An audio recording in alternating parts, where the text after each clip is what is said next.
The early mornings in Manila were always filled with noise, honking tricycles, barking dogs, and vendors shouting about fresh fish and rice. Yet through the chaos, one sound rose above it all, a boy's voice. Rico, only 15, stood barefoot near a busy street corner, clutching an old, cracked guitar he had found in a trash bin months ago. He strummed gently, his voice pure and soulful, singing songs he learned by listening to the radio outside a store. Most people walked past him without noticing. Some tossed a few coins into his small metal cup, while others laughed at his worn-out clothes and messy hair. But Rico didn't care. Every note he sang carried love for his sick mother waiting at home in their small wooden house by the river. The roof leaked, the floor creaked, but it was home. He would sing from sunrise until dusk, earning just enough to buy her medicine and rice. One afternoon, as the rain began to fall, Rico continued singing even though the water soaked his clothes and guitar. His voice, instead of fading, became stronger, echoing through the narrow streets. A foreign tourist holding an umbrella stopped and listened. The man's eyes widened in surprise at the boy's emotion-filled voice. He took out his phone and recorded Rico's performance. Afterward, he handed Rico a few dollars and said, "Kid, you have a gift. Don't ever stop singing." Rico smiled shyly and nodded. That night, the man uploaded the video to social media with the caption, "The voice of a poor angel from Manila." Within hours, thousands of people had shared it. The clip spread to Facebook, Instagram, and YouTube. Comments flooded in from all over the world, people saying they cried, that his voice touched their hearts, that they wanted to help him. But Rico didn't know any of this. He was still singing in the streets, unaware that his life was about to change forever. A week later, as he returned home after a long day, he saw a crowd gathered outside his house. His mother sat on a chair, tears in her eyes, holding a letter with a golden logo on top. Rico approached, confused. His neighbor, a kind woman named Aling Maria, explained, "Rico, someone from America called. They saw your video. It's from America's Got Talent." Rico's hands trembled as he took the letter and read the words that seemed too good to be true. "Dear Rico, we have seen your viral video and would like to invite you to audition in Los Angeles for America's Got Talent." His heart raced. His mother hugged him tightly, whispering, "The world will finally hear you, my son." But excitement quickly turned to worry. They had no money for travel, no passport, no idea how to even reach America. Days passed as Rico sat by his mother's bed, wondering if dreams like his were meant only for the rich. Then one morning, the same neighbors who once ignored his singing knocked on their door carrying boxes of food and envelopes of cash. The local radio station raised funds for him, and the mayor promised to help with his documents. Even children from the neighborhood sold handmade bracelets to donate. The whole community came together for the boy who once sang alone on the street. A month later, Rico stood at the airport with a small backpack and his repaired guitar. His mother held his face in her hands and said, "Remember, no matter what happens, you've already made me proud." Rico hugged her tightly, tears running down his cheeks. As the plane took off, he looked out the window at the glowing lights of Manila below, whispering, "For you, Mama." He didn't know what waited on the other side of the world, but he carried hope, faith, and a song that had once risen from the streets. Now, it was taking him to the biggest stage in the world. The bright lights of Los Angeles were nothing like the dim streets of Manila.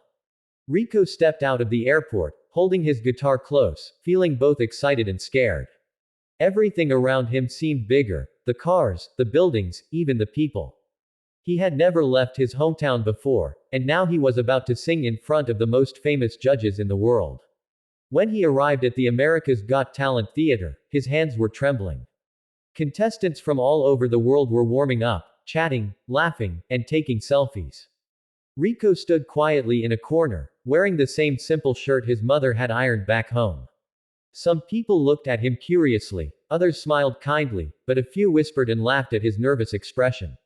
He could feel their eyes judging his old guitar and worn shoes. When it was finally his turn, he walked onto the massive stage, blinded by the lights. The audience murmured, some even chuckled when they saw how nervous he looked. Simon Cowell leaned forward, studying him with that sharp, unreadable look. "What's your name, and where are you from?" Simon asked. Rico's voice shook as he answered, "My name is Rico, I'm from Manila, Philippines. What will you be doing for us today?" I'll be singing, he replied softly. Simon raised an eyebrow. All right, let's hear it. The theater fell silent. Rico took a deep breath, strummed his guitar, and began to sing, You Raise Me Up. From the first note, everything changed. His voice, raw and full of emotion, filled the room. The laughter stopped. Every word carried pain, hope, and love. His entire life poured into a single song.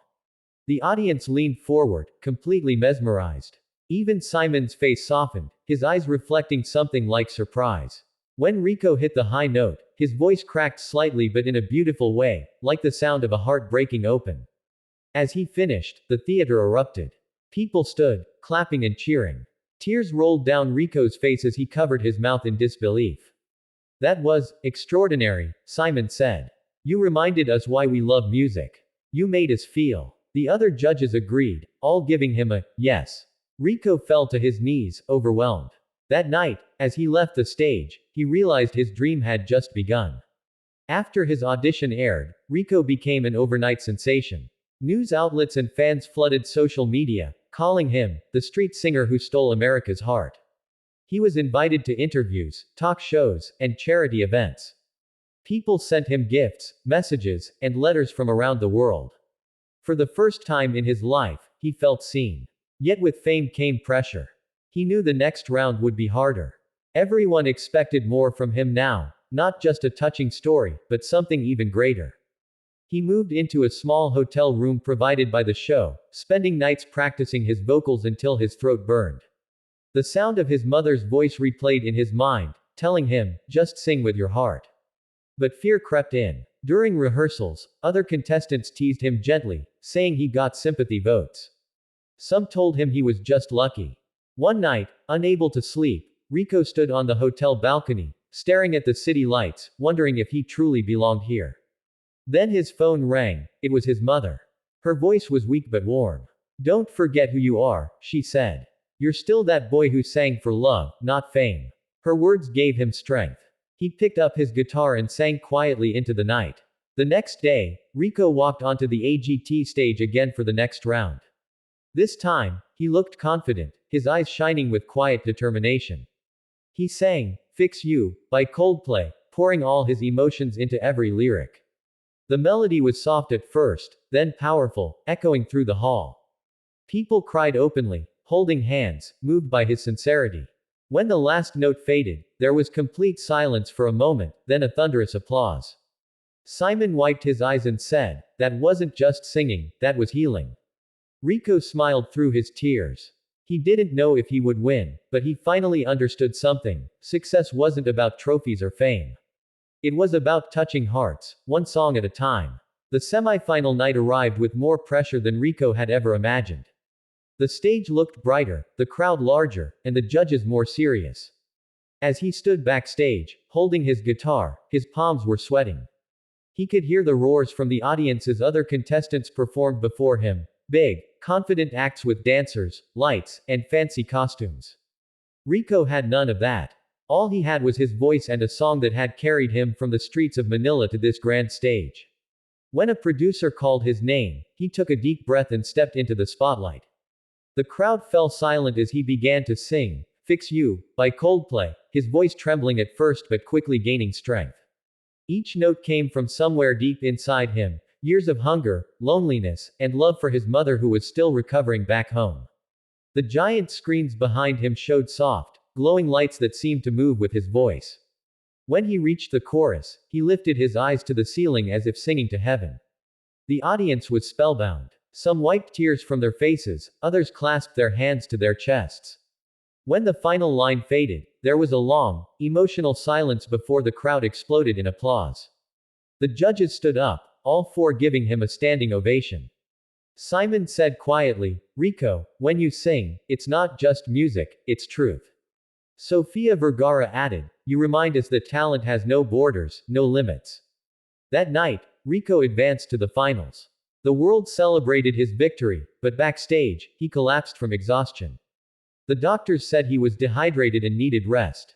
He spent 2 days in the hospital, staring at the ceiling, worrying that he might not recover in time. When he called his mother, her voice was calm but firm.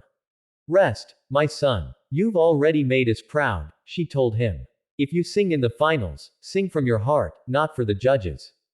Those words stayed with him. As soon as he was released, he went back to rehearsals, weaker than before but more determined than ever. He decided to perform an original song he had written years ago while watching his mother sleep.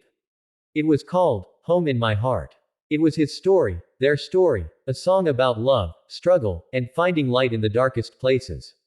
When the night of the finals arrived, Rico could barely breathe as he looked out at the massive crowd. The lights were blinding, the cameras pointed directly at him, and millions were watching live around the world. He walked to the center of the stage, closed his eyes, and began to sing. His voice was softer now, filled with emotion rather than power. The lyrics spoke of a boy who dreamed beneath the stars, who sang for a mother's love, who never gave up even when the world ignored him. As he sang the chorus, his voice cracked, but he kept going, tears running down his face. The orchestra swelled behind him, and the entire audience rose to their feet before the song even ended. When the last note faded, the theater went silent for a full 5 seconds before exploding into cheers. Simon stood up, clapping slowly. Rico, he said, you didn't just sing tonight, you told the world who you are. You gave us something real, something pure. The other judges agreed, all praising his courage and honesty. As the results were announced, the tension was unbearable. When the host finally called his name as the winner, Rico froze. He covered his face, shaking with disbelief. Confetti rained down, and the crowd chanted his name. He held the trophy high, his voice trembling as he spoke. This is for every kid who sings on the street, who dreams even when the world says you can't. Dreams do come true. Back in Manila, his mother watched the broadcast on a small television, crying as she saw her son lift the trophy. Neighbors filled the tiny house, cheering and celebrating.